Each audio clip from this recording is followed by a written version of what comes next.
Hello everyone, my name is Gajanan Modak. Today date is the 22 August 2022. Today's video topic is the wrapper classes in Java.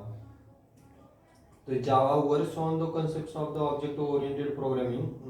The Java data types. The Java data types are not objects with make Java not wholly object-oriented. However, wrapper classes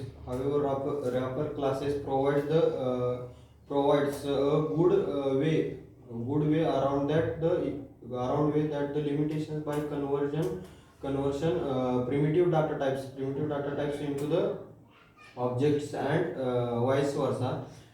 In that way, wrapper classes make the Java code completely object programming.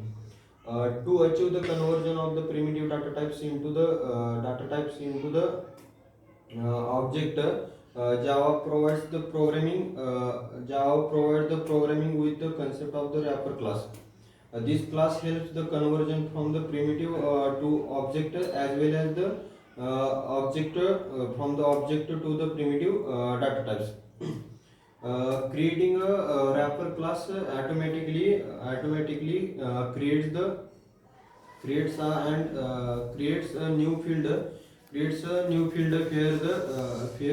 the primitive data types are stored the object of the wrapper class then the primitive data types. These concepts of the process of the conversion primitive data types into the objects using wrapper classes automatically is known as the autoboxing. And the while the automatically conversion of the wrapper type to into the corresponding primitive data type known as the unboxing.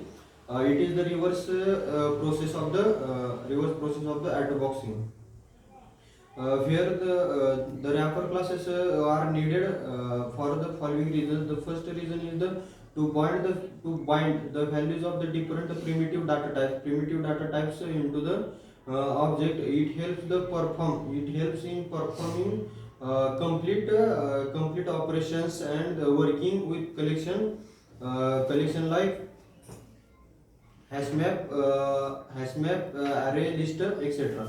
The next reason is the to provide different utility functions that can be used with the primitive data types.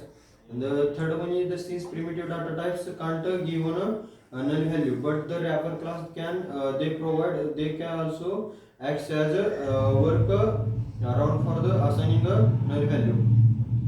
The advantages of the wrapper class is that they help the code serializable. This is the because the serialization requires the conversion of the objects into the strings. The next benefit is that they help the synchronization, because the multi-threading synchronization in Java requires the object. The third benefit is the primitive data type can benefit from the various util classes of the Java.util packages. The example of the conversion primitive to the object is the create a class,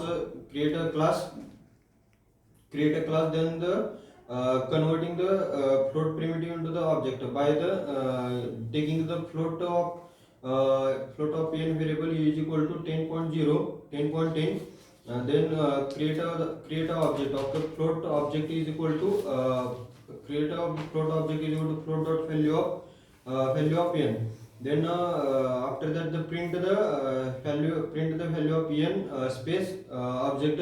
Then that gives the output of the 10.10 space 10.10. It is the same as the two variable. And the second example of the converting object to the primitive, the create an class, then next main method. Then after that, the create the object of the float o is equal to new float 50.00. Then after that, converting object to the primitive data type, that is the float of n is equal to object dot float, object of the float value, object dot float value, then print the value of the n and n space o. Then output gives the 50.00 space 50.00. Thank you.